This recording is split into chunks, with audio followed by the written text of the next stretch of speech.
Hi, this is Dr. Linda Mintle. Hey, thanks for listening to the podcast of the Dr. Linda Mintle Show. Our website is filled with more encouraging interviews, all accessible at myfaithradio.com.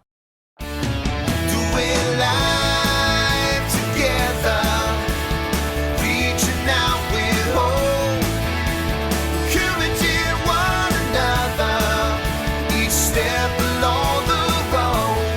You and I can make everything a little better, doing life together. Well, hi, everyone, and welcome to the Dr. Linda Mintle Show. I'm your host, Dr. Linda Mintle, the relationship doctor, and I'm here along with my co-host, the other Dr. Mintle, my husband, Norm. And every weekend we're here, we're doing life together, and we're glad you've joined us. We are indeed. And sometimes, we sit around in the evenings and we relax and we chat and we watch a little TV. But you've been on a lot of TV shows, actually. You used to be on a regular television show, and I know that there were times when you talked about this strange topic called fear. Yeah, it was not so strange for most of us. Why is it so? Almost every show has a fear factor, right? Yeah. Because it's a dramatic moment. But why is fear so popular as a topic? Well, so many people struggle with fear. And all of us have moments when we're afraid. Right. And certain things happen to us in life. And we really feel like we're living in fear at that moment. And part of what we want to do, Norm, is talk about what you can do to move out of fear and to move into a faith perspective rather than living in that fear, because it's a miserable place to be when you are living and worrying about something that could happen or might happen or did in the past and could reoccur. And so many of our listeners have struggled with fear. It's almost like two kinds of fears, aren't there? The one where something instantly happens, like the lady in Sunday school last week who talked about a dog attacking her. Yeah, That's kind of like instant fear. Right. But then there are the kind you were talking about that it's ongoing and almost chronic. Yeah, and it leads to a lot of worry and concern. Right. Yeah. Well, I know that there are moments when fear comes straight at us like a dog sometimes. It does, but you found a poll that I thought was so interesting that teenagers did. I think it was a Gallup poll that you listed. What were the common fears that teens wrote down? Have? Yeah, on that poll. Well, they were afraid of terrorism, interestingly enough. Yeah. Spiders. Spiders?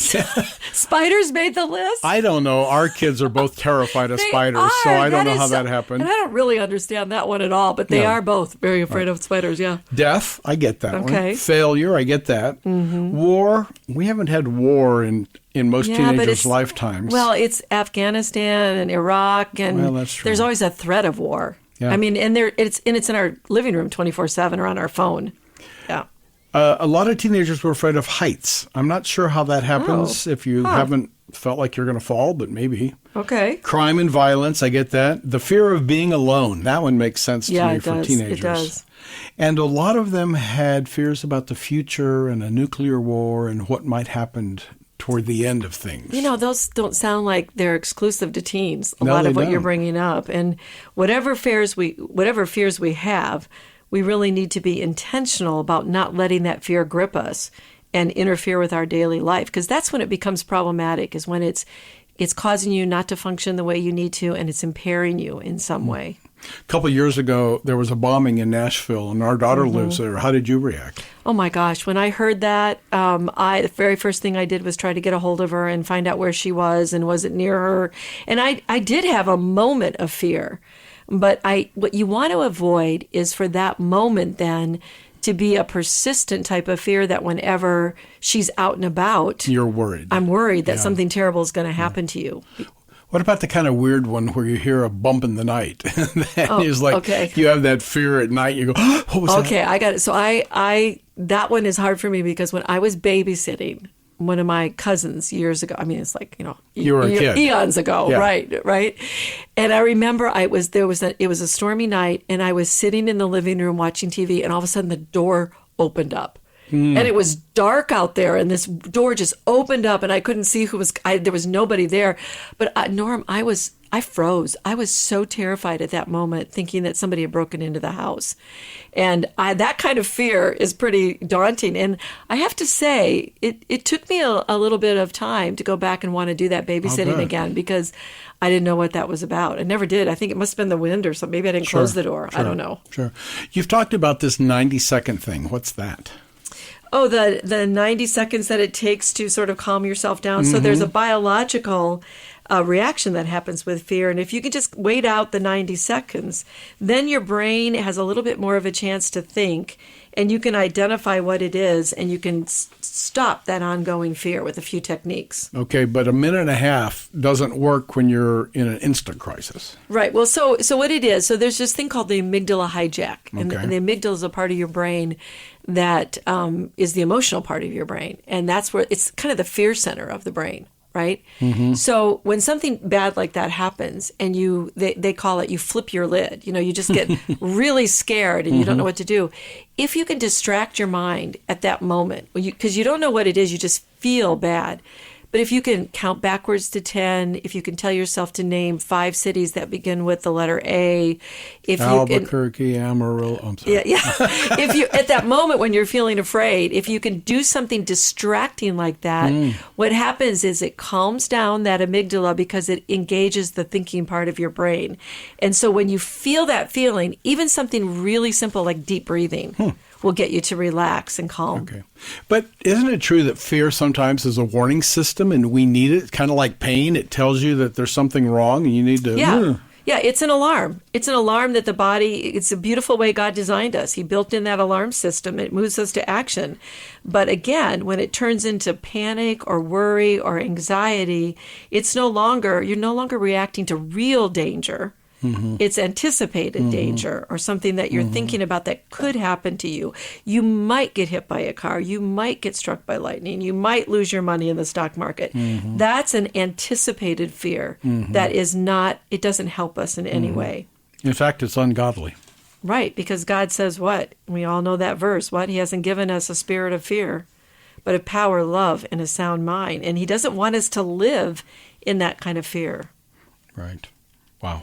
So talk to us a little bit more about some physical things we can do to calm down. Okay, so I talked about the part of the brain that gets activated, Right. but there's also this part of your nervous system called the autonomic nervous system. And if you think of that is like a system in your body that is scanning your environment to make sure it's safe. So that autonomic nervous system gets ramped up, and then it can get calmed down. So some people know the sympathetic nervous system is the fight, flight, the kind of thing where you get scared, you just want to, go after it. You have to react. Yeah. Right. And then the parasympathetic nervous system is the part that you can calm, and it's called the rest and digest system, where you have to calm it down. And those two systems work in tandem. But when one of them gets overactivated and the fear one gets really activated, you have to physically sometimes just engage in something that's going to get your body calm. So we mentioned breathing, but you can also do something called guided imagery, where maybe you picture heaven, or you picture a beautiful beach or a mountaintop scene, and you focus on all the images in that scene and the senses and the smells and the sounds and all of that. Or you do a tensing of your body, and then you do a relaxing of your body. You're using your muscles to tense and relax. You're basically getting yourself into a calm body position, and that will calm down any fear, because you can't be relaxed and then also aroused at the same time. But that's something willful. You choose to do. It's intentional. Have you ever done that? Yeah, well, you have to practice it over and over to get good at it. So you know my story of going to the dentist. I had such a bad experience as a child, and bless that dentist who probably didn't know how he traumatized me, but I was terrified of going to the dentist. So I did what I had safety measures. And so that meant that if I went to a dentist, I had to have a fish tank in front of me to visually focus on something. I had to have music in my ears to distract me. I had to have him looking at me. I had to have him be calming and talk to me in a voice that I could understand, and then I was probably okay. And then what I ended up doing was exactly practicing that tensing, relaxing, tensing, and I would practice that about 30 minutes every day, to the point where then when I would get into the dental chair, I could sit there and I could feel my body starting to tense, and I'd go, in my head, I'd go, relax. And I would go into that relaxation state. And I made myself do that over and over. And now, Yeah. I mean, I've had some major dental Boy, no kidding. things like an implant Right, and stuff, right, which are not pleasant, right. and I can do it now. So it strikes me that this is kind of following that biblical prescription about taking every thought captive. Is that kind of what this is? So one of the fear responses we're talking about is calming your body down. Taking a thought captive is when your fear originates by your thoughts. Mm-hmm. So sometimes our body just reacts. But other times it's because we're thinking really awful things and negative things. So that scripture is great because it's basically telling you to grab your thought and confine it. Okay, the scripture says, God has not given us a spirit of fear, but of power and of a sound mind to take every thought captive. Yeah. So when you have a negative thought like, well, what if I can't get out of that room? Then what you can do with that is say, okay, I'm going to confine that thought. I'm going to take it captive. That's what captivity is. Confine. It's confining it, taking it captive, looking at it and going, okay, what's a more true thought? What's a more rational thought? Replace that negative thought with something more rational, and your body will calm down because the way you think impacts the way you feel, which then impacts the way that you behave. That makes a lot of sense. Okay, well, we're going to explore more of these how to get out of fear concepts and turn them into faith. I like that, and we'll do it right after this break.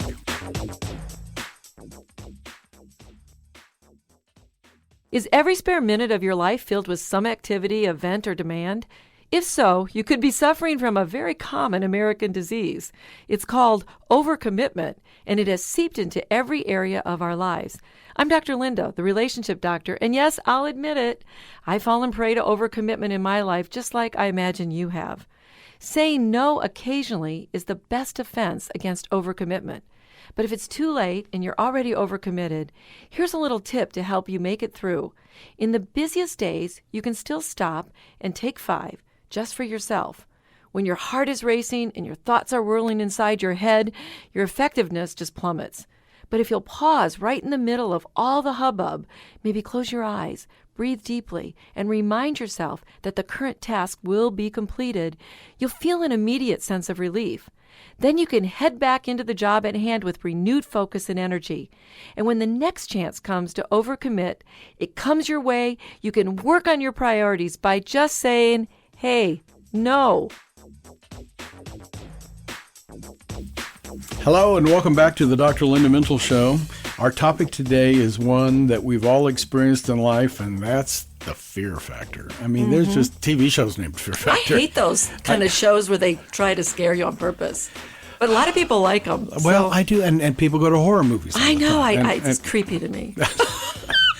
There's too Don't much. write me and tell me. That's right. There's too much in life to be fearful of. Why watch more of it, right? It just adds to your problems. That's right. Well, let me remind you before we get back to our conversation on fear that you should check out Dr. Linda's website. It's drlindamintle.com. You're going to find there her blogs, her books, and you can connect with her on social media. A great way to know what she's writing about every day is just to follow her on Twitter and Instagram at Dr. Linda Mintle. Or at Facebook, Dr. Linda Mintle, author and speaker. That's her Facebook name. So I want to go back to something we were talking about. Well, we were talking about fear, but some people in the Christian world want to name the good things and claim them. But in the fear world, if we name our fear, does that mean we've identified it and we can fight it better? I'm not sure. So it's interesting, again, how the brain works, because there's a saying in the neuroscience world where we say, if you name it, you tame it. And so the idea is, if you say what the fear is, you're taking your brain out of that feeling part of just that amygdala, that feeling part of your brain, and you're engaging the thinking part of the brain again. So just by naming it, labeling it, your brain comes back online and it can calm you down a little bit. So it is important to talk about what your fears are and to name them. Just labeling them alone gets you started into that healing process. And I know it's hard to talk about your fears because then we fear that people are going to not like us or think we're odd or strange. But the more you can really bring it up and you can talk about it, especially in relationship problems, when we're talking about fear of intimacy or fear of being left. I mean, a lot of people that are hearing us now, Norm, had a lot of trauma in their background, and they have these fears of being left or abandoned or rejected, or, that somehow they're going to know me and not want me. I've heard that so often in therapy from people. But if you don't talk about it and name it, you can name it and claim it in that way, or name it and tame it, as we like to say. It's a beginning of getting that fear taken care of. Yeah, but what happens when your partner says that you are fearful? Yeah. Or you're the reason for their fear because of the way you behave. Yeah. Yeah, especially we see that often in narcissistic personality disorders and some of the very controlling people. And we've done shows on control. And so, you have to be really careful. But if you don't deal with it, it's not going to get better. So fear doesn't get better by going into the hiding. In fact, that's what the enemy does, right? We know that the enemy likes to keep us isolated and fearful. And it's when we talk to people and we connect with other people and we get help that we do better. So it's almost like bringing it out into the light, yes, right? Which is what is scriptural, right? Sure. Then it can't hide in that darkness. So, if somebody sees you for who you really are, let's take that fear, they're still most likely going to love you if they've loved you and they had a sense of who you are anyway. But sometimes it's just bringing that to the surface and then letting the person know that, it's okay to be vulnerable. Now, what you said is that in some relationships, it's not okay to be vulnerable because the person uses it against you. Then that's a toxic relationship that needs to get some help if that's the case. Here's one that's similar to that. What about fear and uncertainty in a relationship? Well, I mean, that's what creates a lot of fear is the unknown and uncertainty. And the truth is we don't ever have certainty about anything, right? And that's where our faith really becomes important, because not even just with our intimate relationships, but in our relationship with God functioning on this earth, we have to realize that we don't have control and there are so many things that could happen. But if you keep thinking about the what ifs, it's going to take you into an anxiety, place. So releasing that control and surrendering that control and staying sometimes in more of a present moment and thinking, okay, what I'm doing today, and God, you're going to walk me through it step by step, and you're going to show me the way. I mean, the opposite of fear, I would say the opposite of worry, and this was the main thesis of my book, Letting Go of Worry, was doubt in God. So when we worry, we're basically saying, I'm not sure, I don't God, trust you. I don't think, I don't know if you really are here, if you're really for me, if you're really going to help me with this. I have to kind of worry this thing through because I'm not so sure I can trust you. And boy, when I figured that out, it was very convincing to me and condemning in some way that I need to let God be God. Yeah.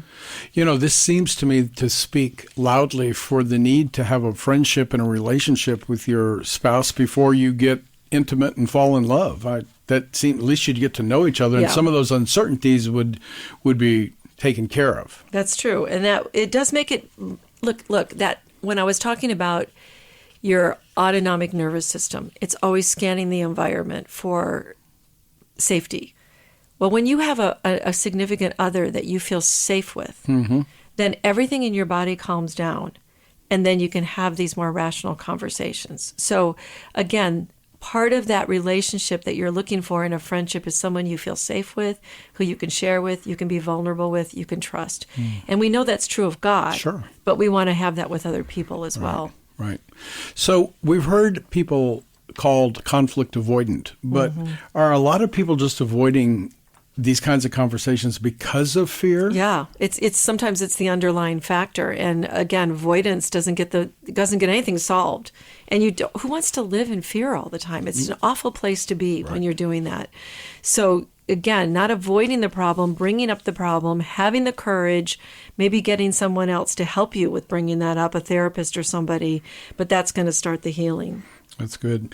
Sometimes I think we don't consider fear as a thing in our life because we want to avoid it, as we just said, or we want to ignore it.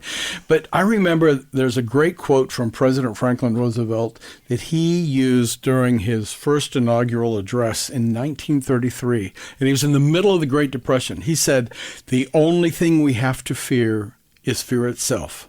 But there's more. He says, "Nameless, unreasoning, unjustified terror that paralyzes needed efforts to convert retreat into advance. There it is. Wow. Yeah, it's a well-known quote. When the only thing to fear is fear itself, and it's actually there's a biblical basis for that, because so many times in the Bible, in fact, 200 times in the Bible, I think God's trying to make a point. Yeah, about fear. Yeah, He tells us not to fear. And how many times did it say, fear not? Fear the not. angel fear not. always said, fear not. Yeah, well, as soon as they come in. Well, I'm glad they say that, because if an angel, popped up in my horizon, I probably would be a little afraid. But it's, there's so many, 53 times in the Psalms. Alone. Fear is mentioned. In one book. Wow. Yeah. Wow. Well, you have a story of someone we'll call Jenna. And she doesn't let fear get in her way. In fact, she used a psalm to help her overcome it. Tell us about her. Yeah, so Jenna was offered a job, and she prayed about that job, and she felt a peace about taking it.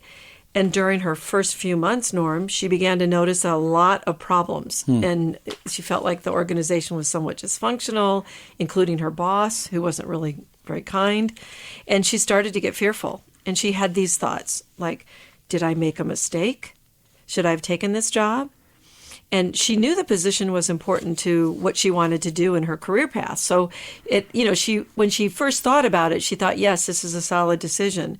But then all these circumstances started to make her doubt. And there were a lot of obstacles to overcome in that job. So how'd she handle it?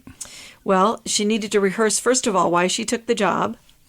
And that she had prayed about this job, and she had a peace going into it. Okay. And I think that's real important, because reminding ourselves. Yeah, because sometimes when we've had those experiences where we've taken jobs and we knew this is where God wanted us to be, and then we get there and it's really problematic. But I think that's part of the fight, that the enemy, we have someone who's blocking our advancing in whatever way that we are doing in terms of what we're doing. Right. She was really confident because she knew that she had prayed about it, and that's where she was supposed to be. So I encouraged her to stand on that and see what God does. Now, in Psalm 34, it gives a prescription for this, and this is what she did. She praised God for giving her the job. She looked for and asked for God's help. She believed that He would deliver her from all her fears. And her lens for viewing the job was one of trusting God's faithfulness and not giving into that fear. Right. So the key here, I hear, is that Jenna trusted in God's power, not her own. Right. And that way she didn't give into the fear that worked through her negative thoughts. Yeah, that's the key, because we don't see the entire picture sometimes of why we are where we are and what's going on behind the scenes. And, we hear all these platitudes. God's got this. Fear can't win. God's on my side. If God is for me, who can be against me? The Lord will fight for me. I mean, all of these things are true. Right. And sometimes I think we need to be our own cheerleader with the scriptures and, get ourselves encouraged in the Lord. I think the bottom line of all of this is that God wants to make us fearless. That's right. He knows that we're going to face fears, but He doesn't want us to be held hostage by the possibilities of dangers and issues in life. We just need to fear God instead of fear. And that fearing God, it doesn't mean we're afraid of God. Right. So when I used to hear that as a kid, I thought, that means I need to be afraid. He's a big, scary God. He's a big, scary God. But it's really having the reverence and the awe of who God is, and the fact that He's in charge and we're not, and He's sovereign over all things, and He has our life in His hands. So that's the type of fear that they're talking about in Psalm 19:9 when it says, the fear of the Lord is pure, enduring forever. Right. Let's go back to Psalm 46, because I think it's so powerful. Can we break it down in our last minute? Yeah, so God is our refuge and strength, a very present help in trouble. So we know who God is. He's very present help in times of trouble. God's the creator of all things, all-powerful. Nothing escapes Him. We are under His watchful eye. Right. So when fear strikes, we just remind ourselves over and over, who is God? Where is He? He's in me. He's with me. He's going through any trouble I'm going through, because He never leaves me and He never forsakes. So how do we move from fear to faith? Well, we know that the Lord Almighty is with us and our helper in times of trouble. So face all fears by keeping your eye on the Lord. Don't look at the circumstances around you. Don't look at it alone. You know that God is with you. Know that God's in the moment and He's in your future. Paint the picture of your difficulty with Him in the frame. Ever present and always your help in time of trouble. Well, that's all the time we have today. Many thanks to our producer and my co-host, Norm Mintle, who makes the show a conversation, and our technical producer, Katie Sims.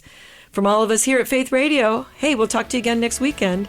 In the meantime, remember, we're doing life together, and it's better when you don't have to do it alone. Doing life together.